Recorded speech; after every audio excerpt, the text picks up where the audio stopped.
Through the centuries, to leave Earth was an impossible fantasy. Then two rival scientists became locked in a race to realize that dream. Their struggle would make history. Fire! At the end of World War II, Russia and America raced to capture the secrets of Germany's rocket technology. Who's the brains behind all this? Wernher von Braun was a rocket genius years ahead of his time. When he surrendered to the Americans, he brought with him his dreams for space. We had other rockets at the theoretical stage. In time, other rockets will leave Earth orbit altogether and explore other planets. But von Braun's vision had come at a price. Were you ever a member of the National Socialist Party? Yes, I was. And the SS? Yes, I held the rank of major. Slave labor was used to construct von Braun's rockets. You were aware of the existence of the V2 mass production plant? You saw the conditions. Don't you imagine someone else would have done the work if I had refused? Unknown to von Braun, the Soviets had a space visionary of their own. Your confession. Sergei Korolev was sentenced to 10 years in the Gulag for crimes he did not commit. Once released, he became the chief designer of Russia's rocket program and was so successful that his very existence was hidden from the West. In the interests of state security, no one must know your identity. It must be as if you don't exist.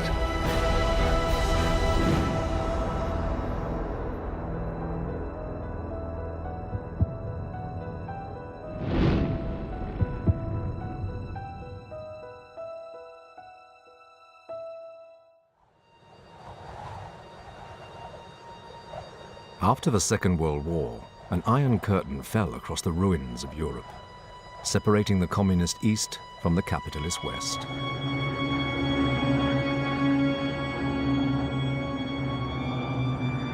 Two superpowers, America and the Soviet Union, became locked in a new arms race.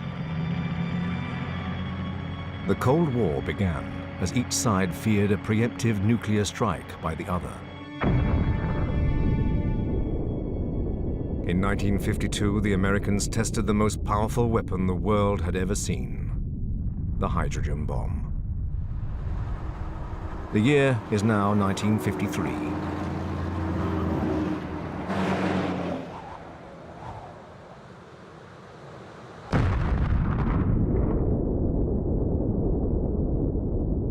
On the 12th of August, the Soviets also explode an H-bomb.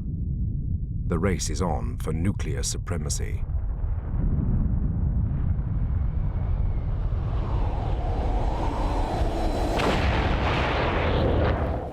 Congratulations, comrades. Good job, well done. May all such future devices explode successfully. He's here? The person? The H-bomb test leads to a momentous meeting for Sergei Korolev, the Soviets' chief rocket designer. Good morning, Comrade Marshal. What an unexpected surprise. Please. Korolev's military paymasters set him the challenge of a lifetime. 5 tons. You're proposing a 5-ton warhead. That's what our physicists are telling us that the next generation of hydrogen bomb will win. The Defense Ministry has looked into aircraft as a delivery system.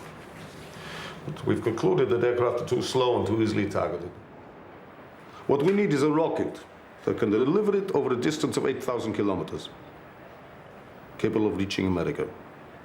And in this way, safeguard ourselves against our enemies. With respect, the Ministry does understand that there is nothing currently under development that has anything like that capability. Obviously. So the question is a simple one. Can it be done?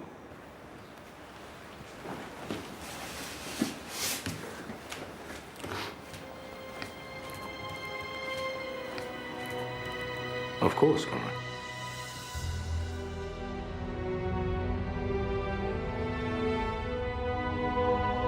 Korolev hopes that by meeting the military's need, he will be able to fulfill his long-held ambition to journey into space. The first step will be to launch a satellite to orbit the Earth. Then, manned spaceflight will follow.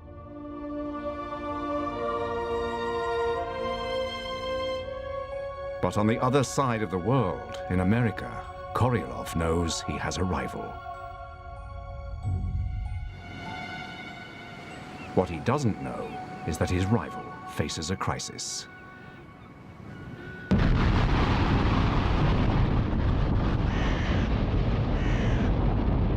Restricted by the US Army to develop only small, short-range rockets, Wernher von Braun's ambitions are crushed. Trajectory is stable and the gyros functioning normally. Von Braun has brought his team from Germany, hoping to pursue a space program. Bridge is clear.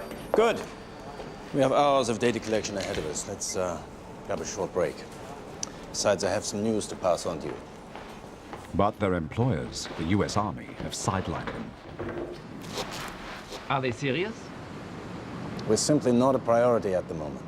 They want the funds elsewhere. Nonetheless, I remain convinced they will see sense eventually. We'll get our shot. They're cutting back our funds even for military missiles. How are you going to convince them that we should launch a satellite? I don't see any evidence that they even want a space program.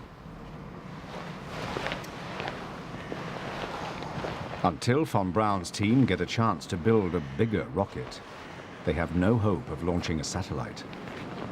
You women have heard of jalopies, you've heard the noise they make, but let me introduce my new Rocket 88. Yes, it's straight, just one way. Everybody likes my Rocket 88. We are losing some of our best people.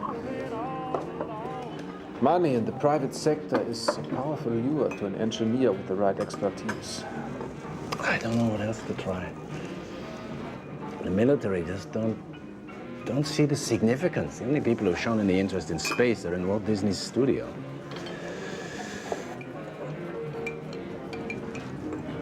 Maybe that's the answer. Sell the idea direct to the American public. Show them there's more to it than missiles. Show them space as America's new frontier. Von Braun doesn't know he has a rival in the Soviet Union. We're going to need a radically new approach. To send 5 times the weight over 15 times the range, we need twice the velocity, 20 times the energy of our biggest rocket. For Korolev and his deputy, Vasily Mishin, the new rocket will stretch science to breaking point. You know something, Vasily? The rocket will have to be nearly half the size of that building over there.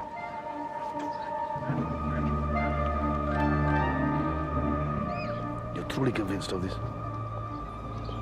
Hold your nerve, Vasily. And remember, when we have it built, we would finally be able to launch a satellite. Of course, you know who we'd have to work with. Glushko.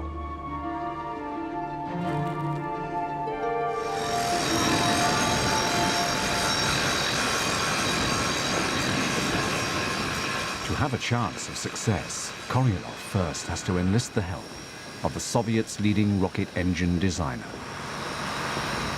One of the very men who had denounced him during Stalin's purges, Valentin Grushko.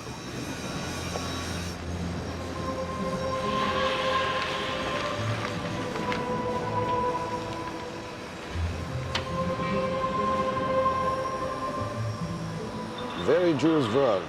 To carry such a weight, such a distance, we need to get radical. Well, I'm all in favor of that, but you'll never get one engine to carry a 5-ton warhead. But what if we use several engines, firing together to share the load? But there's no telling on the impact of one engine on another. It's never been tried. Well, that's a challenge for you, Valentin. What I propose is 4 clusters of main engines strapped to the main body of the rocket. Once they've accelerated the rocket to sufficient speed, the clusters drop away, shedding the dead weight, allowing the central core to continue at a faster velocity.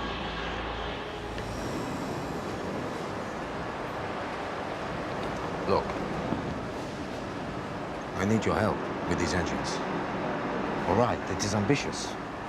But if we combine our forces, we just might make history. It's a huge gamble. But if they succeed, they will have the means to get to space. The engines will be my department, mine alone.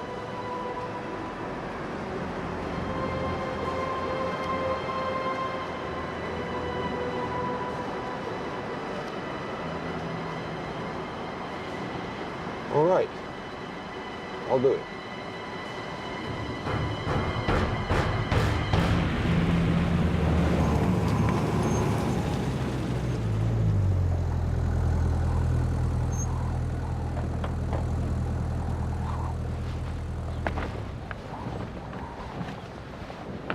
Korolev's new rocket, designated the R7, would be so huge, even its launch site has to be designed from scratch, at a remote site 1,400 miles from Moscow.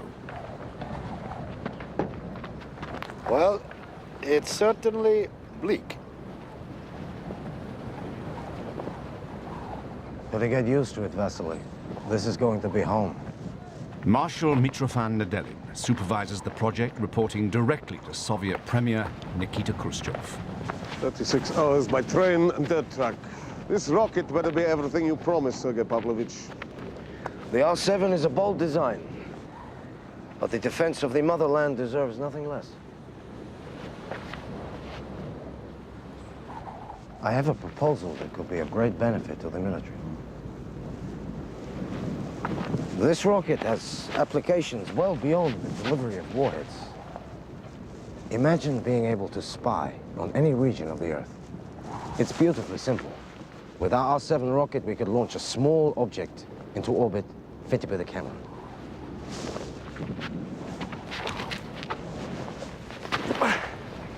Throw anything into the air, it will climb in an arc till its speed can no longer match the force of Earth's gravity and is pulled back down to Earth. Stone or missile, the effect is the same. But with this rocket, we will have the means to throw something much faster and higher. Right out through the Earth's atmosphere. There, it will orbit the Earth, held in place by the balance of its outward speed and the force of Earth's gravity. Now, imagine if we launched our satellite like that. It would circle the planet, photographing everything we would want to see. Even those things the Americans would rather we did not see. They're not sleeping over there, neither are we. This is a military commission. We need to place nuclear warheads on American soil. We don't want spaceships. Von Braun is also on the offensive. In an attempt to outflank his military employers, he persuades Walt Disney Productions to sell his dreams of space direct to the American public.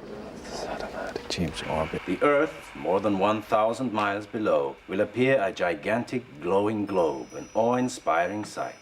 North America will look like a great patchwork of green and brown, stretching all the way to the snow-covered Rockies, bordered by the brilliant blue of the seas.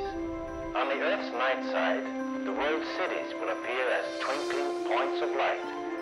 The Earth itself will be framed by the absolute black of space.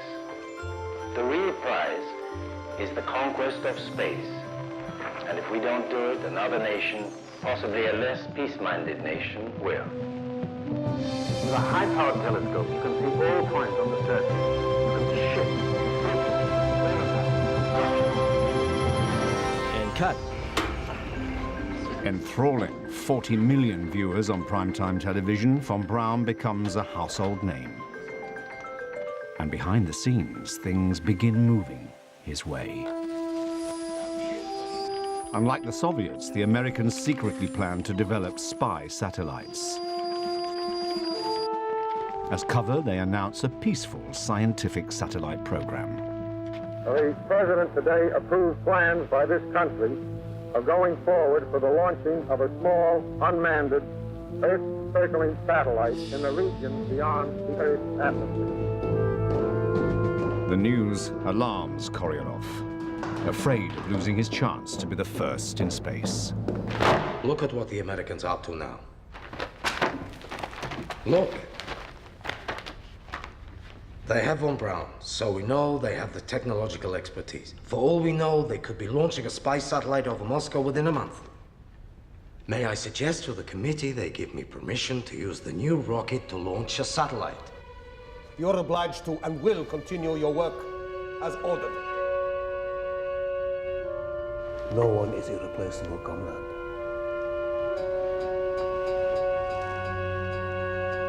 Unknown to Korolev, von Braun has to compete for the satellite contract. You understand that this interview will be recorded as a matter of permanent record. He hopes his application to become an American citizen will improve his chances, despite his Nazi background. I only ever met Hitler twice. That is now firmly in my past. The FBI questioned von Braun's neighbors. It's my opinion that he's an avowed member of the Nazi Party. Once a Nazi, always a Nazi, if you ask me. He'd sure be a greater danger to America if he became a national of some other country. I'm a scientist, not a soldier. A rocket is just a vehicle. What it carries is outside my province. To use my knowledge for the benefit of America is my only concern.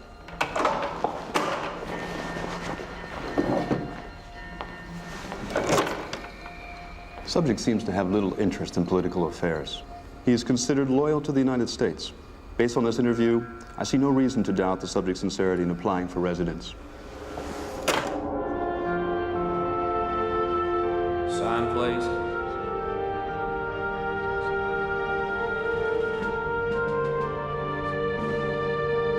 Ten years after he was spirited out of Germany, von Braun hopes he has bought his ticket to space. Congratulations. You are now citizens of the United States of America. God bless you, and God bless America.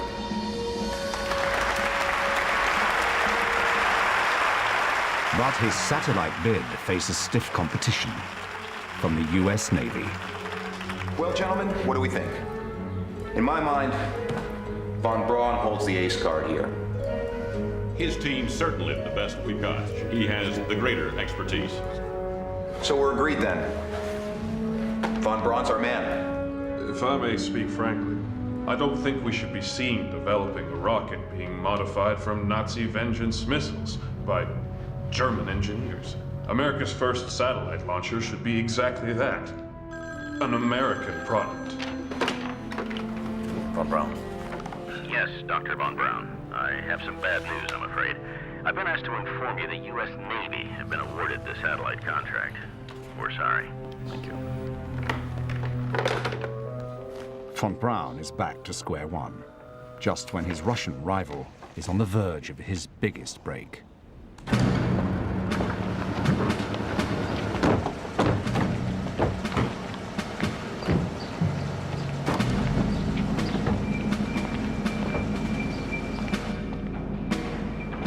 Convinced that long-range rockets provide the best means of destroying the United States, Soviet Premier Nikita Khrushchev checks up on Korolev's progress.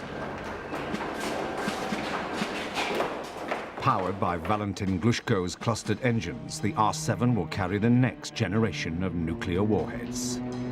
May I introduce the R-7.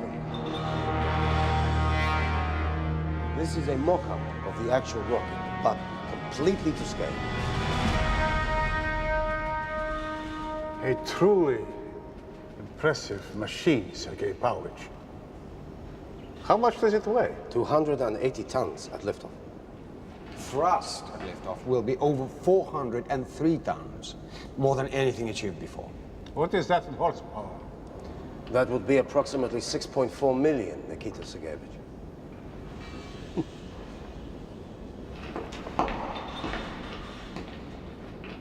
We will run them off the production lines like sausages.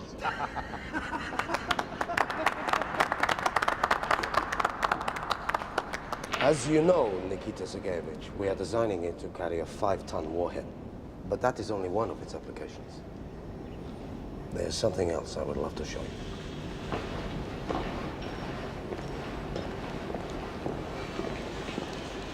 The R-7 provides us with a chance to make scientific as well as military history. The world's first satellite. The real thing would be 7 times the size of this model. What do we have to gain from such a device? It's beautifully simple.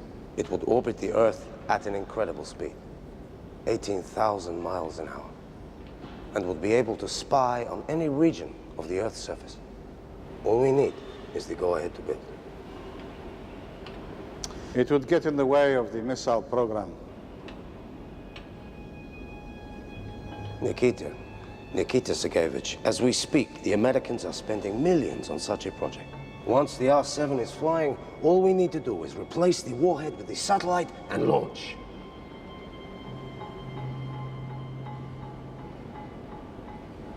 So, the Americans have shiny new cars, and we have a shiny new satellite. But remember, Sergei Pavlovich, you better make sure that it works.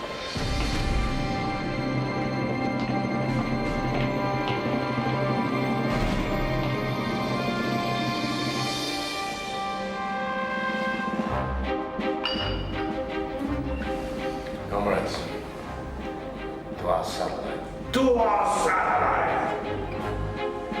With Khrushchev's blessing, Korolev wastes no time starting to build his satellite, codenamed Object D.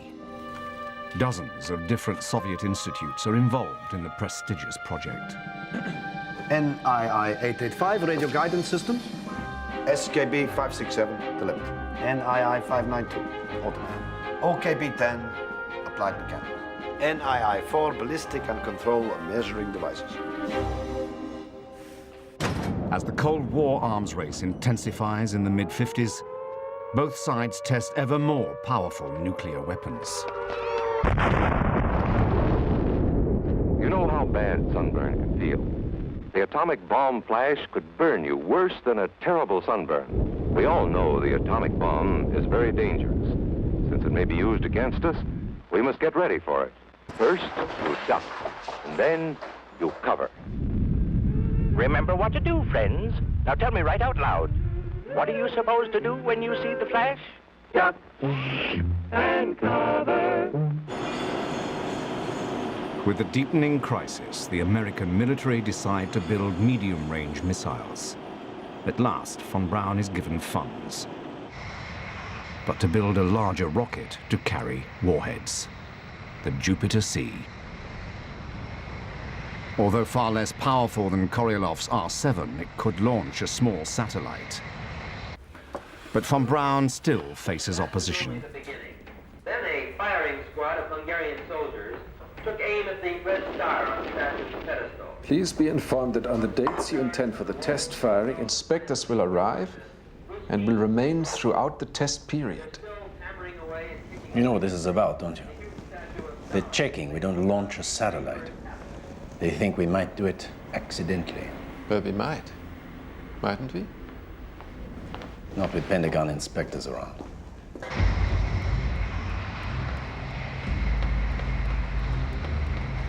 To prevent von Braun secretly launching a satellite ahead of the US Navy, Pentagon inspectors monitor the maiden flight of the Jupiter C. Everything seems fine. Good, let's get on with it.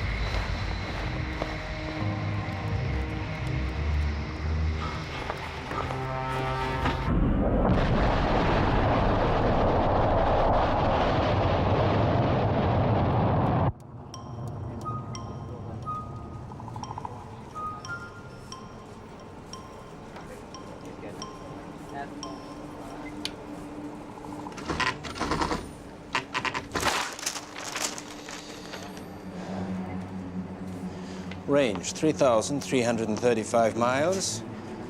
Altitude 682 miles.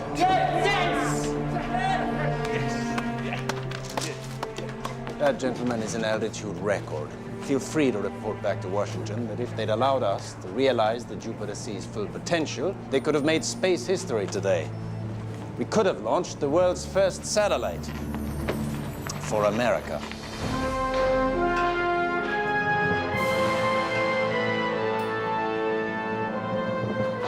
In the Soviet Union, All Korolev's hopes of launching a satellite depend on the R-7 rocket and the clustering of its engines. If this first test of the flying cycle works, then your idea of clustering may very well be the way forward.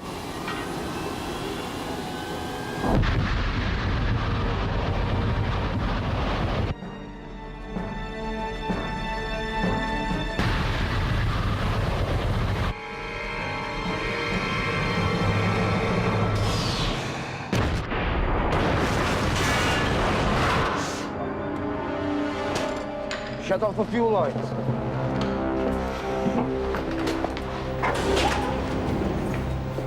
What do you think? Fuel line rupture.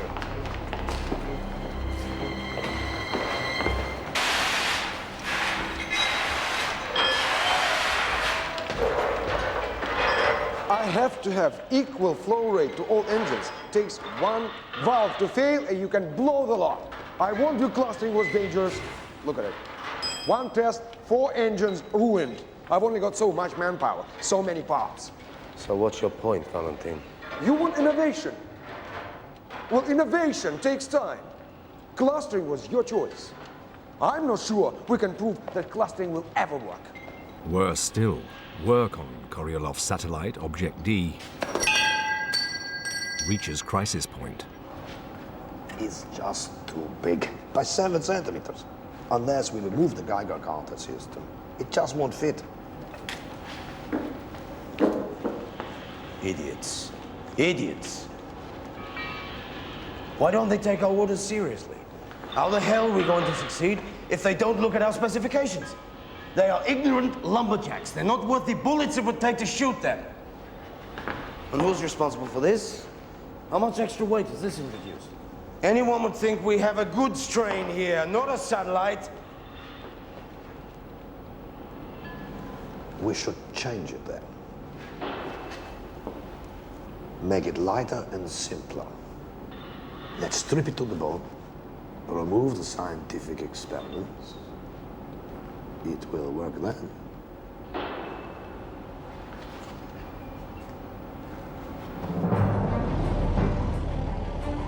It has taken just 2 years to transform Baikonur from a wasteland into the world's first spaceport. Despite the problems, Glushko finally delivers the first engines to the launch site. The engine clusters will provide thrust. Smaller, revolutionary steering engines will set the R-7's course.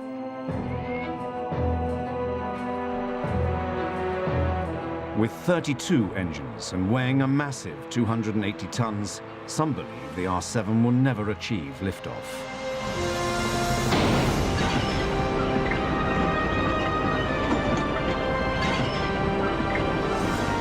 If it does, Sergei Korolev will get the chance to launch his satellite. The first stepping stone in man's journey to space.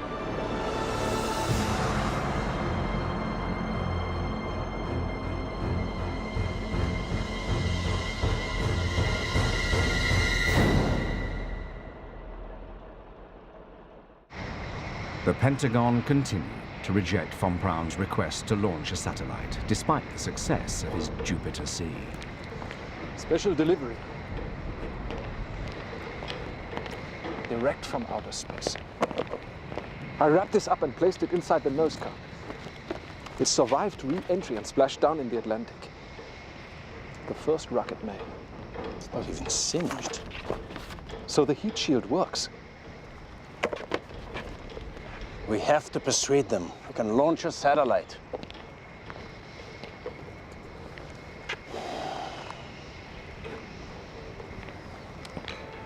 So, why don't we divert some of the component parts from the assembly line? Keep them for later.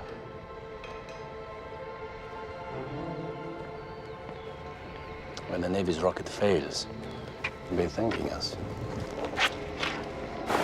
Von Braun risks court-martial by concealing parts of his rocket. Such is his determination to be ready if the US Navy fails. His rival is pushing ahead. All Korolev has to do now is to test fly his rocket. But first, a long-held Russian tradition to christen the launch.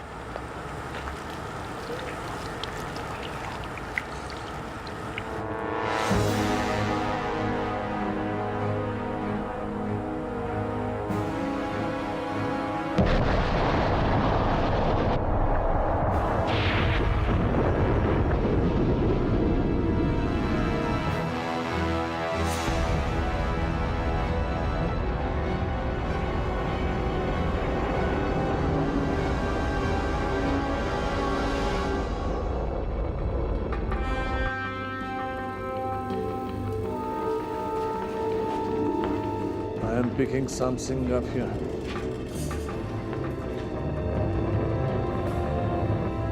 A lot of it. Could be a fire.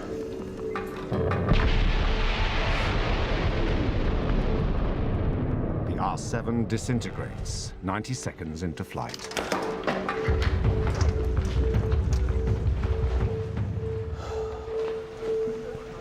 Likely cause? Possibly a fuel leak. An engine problem? There's absolutely no way of knowing that at this stage. There could be any number of contributing factors. Well, let's collect what wreckage we can. We'll soon find out.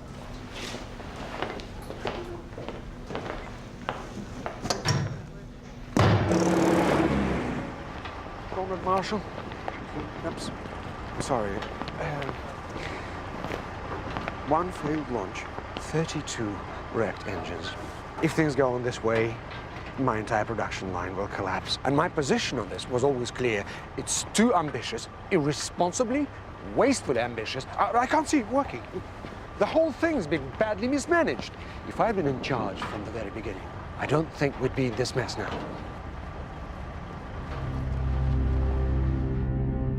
In June, things get even worse. Mechanical failures prevent takeoff of 3 more test flights.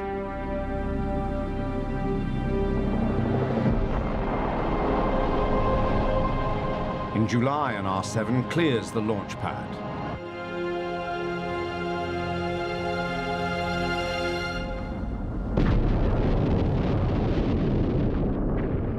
But 33 seconds later, an engine cluster detaches too early from the rocket's central core.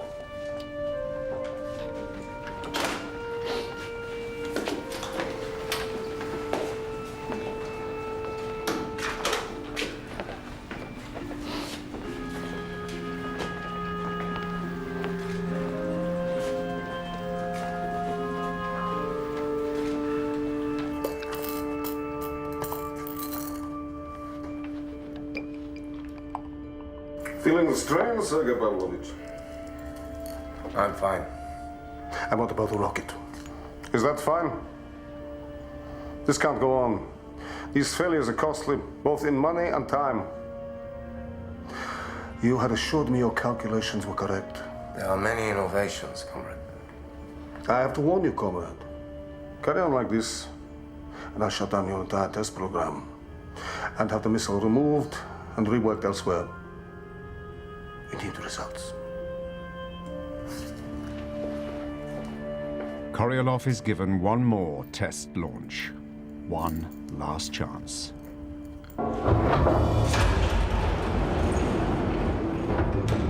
But his satellite has gone through a transformation.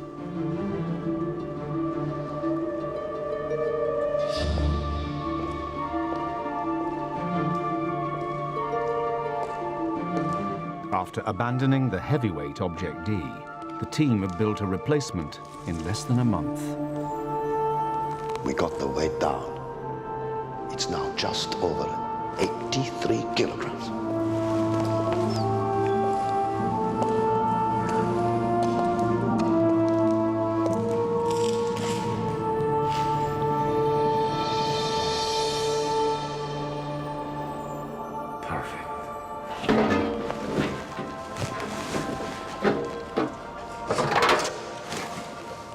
Stripped of all complex instrumentation, carrying just a single radio transmitter, it becomes known as the simple Sputnik.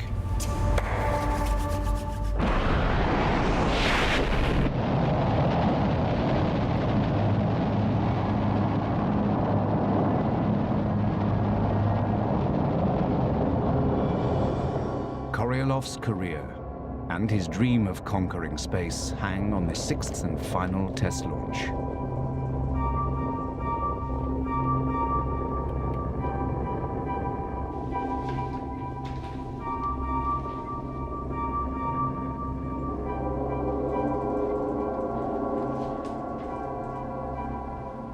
The R-7 flies over 6,000 kilometers. Further than any rocket ever before, hitting its test target in Siberia, Successful launch. flying far enough to reach America. Now you can have your Sputnik.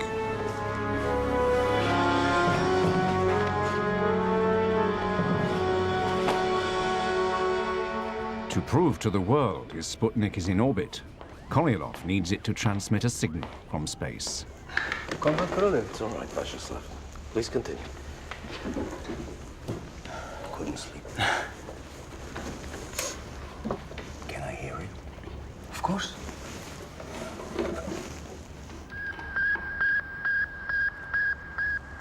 It's really very simple. It's just a single beep repeated at regular intervals.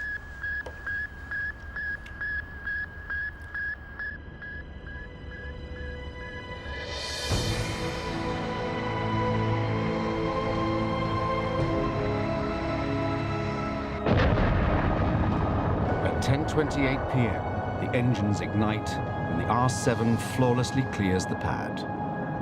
Not as a weapon of mass destruction, but as a carrier of one man's lifelong dreams.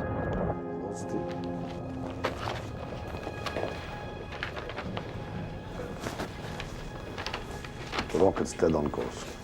We should know in 90 minutes.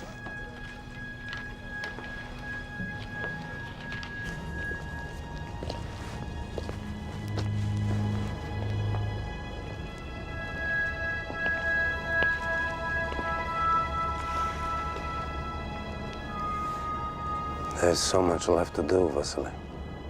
I only hope I'm given enough years to make sure they happen.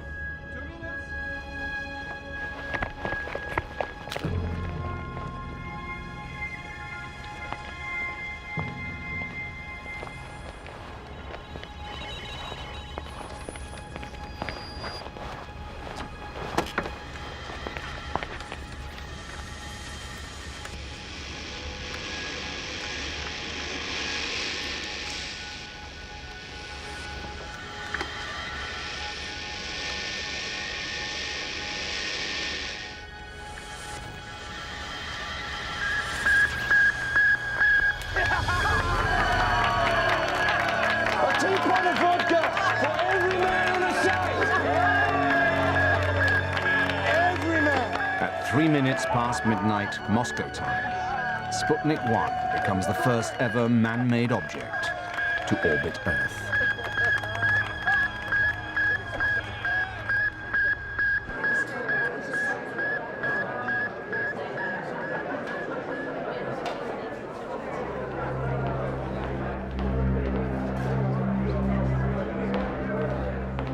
Doctor, they've done it. Now what? The Russians. It's just been announced over the radio that the Russians have put a satellite into space.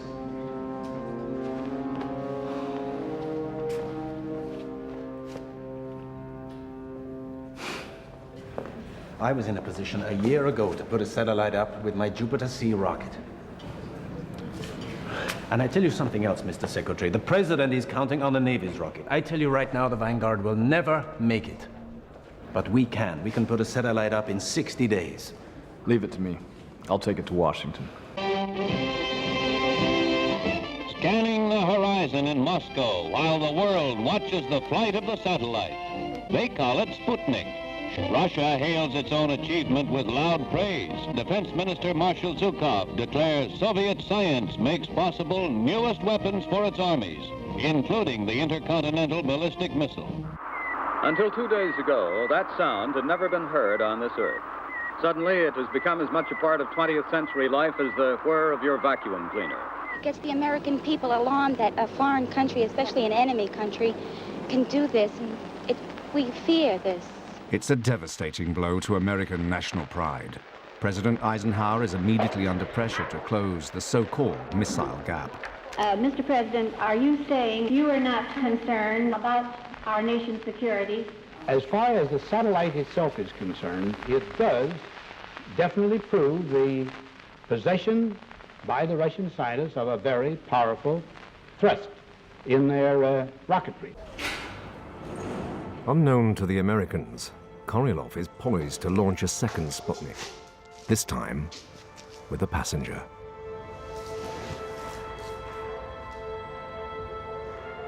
Laika.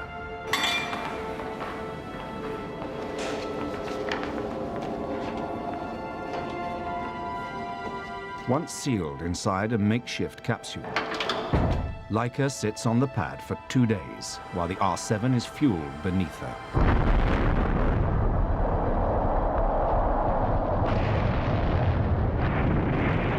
Just 4 weeks after launching Sputnik, Korolev succeeds in putting the first living creature into space.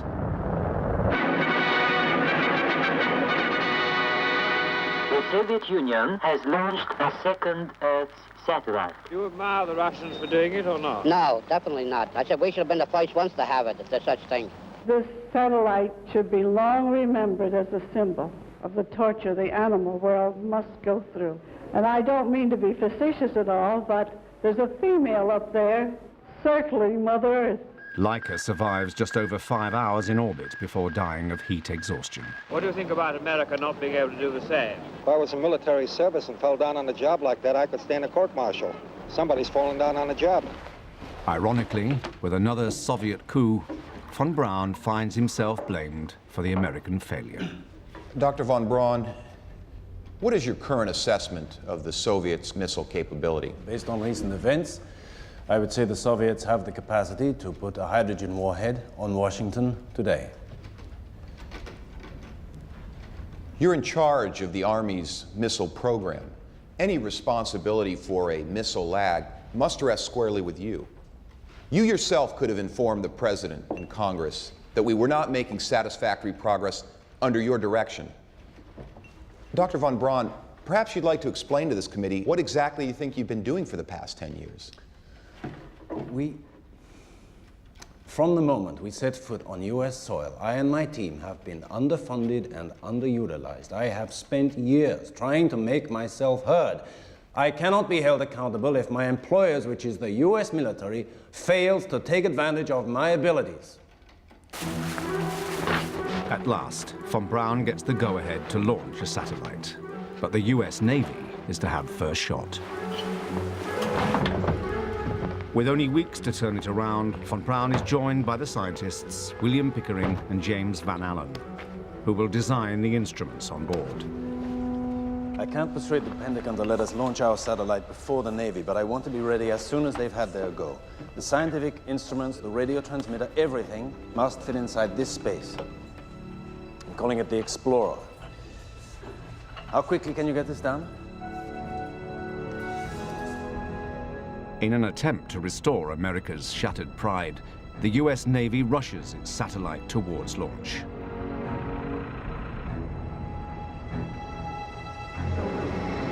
The Vanguard rocket has never been tested before, but the world's media are promised that the launch will be the biggest TV spectacle in history.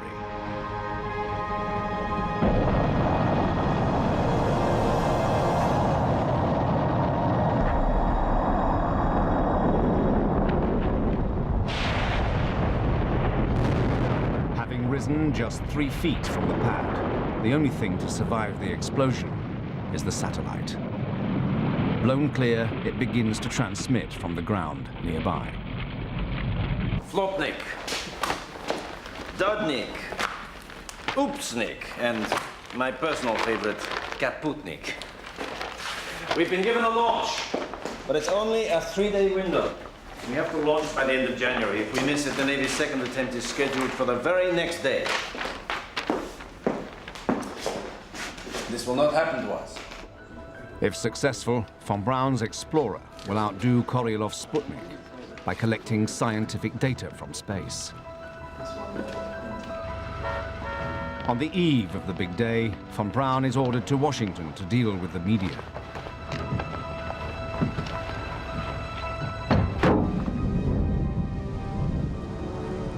But for 2 days, bad weather prevents the launch.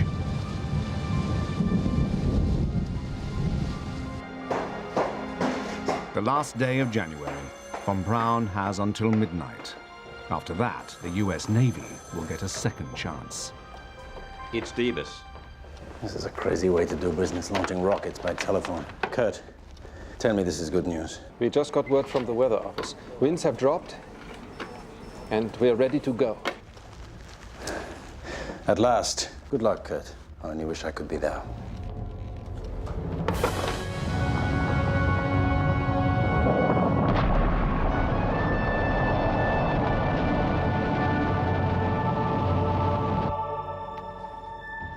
Four months after Korolev launched Sputnik, von Braun's satellite is bound for space. How long can we expect to wait? This is Antigua Island. 4th stage is fired. Explorer should be on its way. Okay, gentlemen. All we can do is wait. It should be over the next tracking station in California in an hour and a half.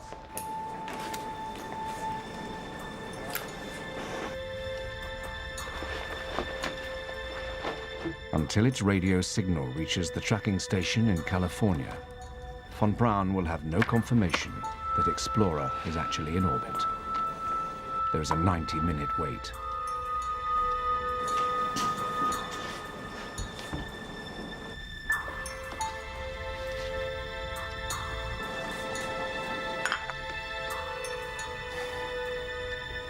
Well, I make that 1.5 hours. Where's our signal? California? Do you hear? Nothing. I think we should give it a few minutes leeway.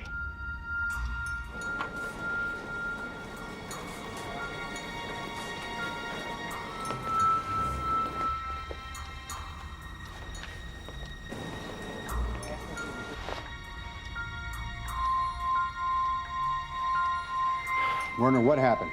Do we have a satellite or don't we? Pickering. We did? Gentlemen, made it to space.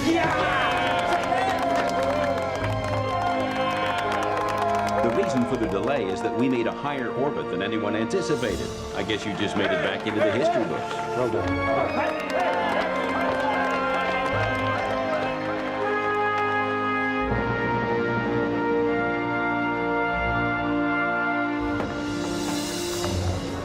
Gentlemen, I am proud to announce the successful launch of Explorer 1, America's first man-made satellite, into Earth's orbit last night. I have long seen my purpose in life as the promotion of space flight. Well, today we have answered the Soviet challenge, and in doing so, opened the gates to the heavens. At last, von Braun has a satellite. Are we happy with the dimensions? But still no idea of the identity of the man who has beaten him to it. Apparently, the Americans have evened the score. It would appear that we are in a race to space. A race that we, of course, intend to win.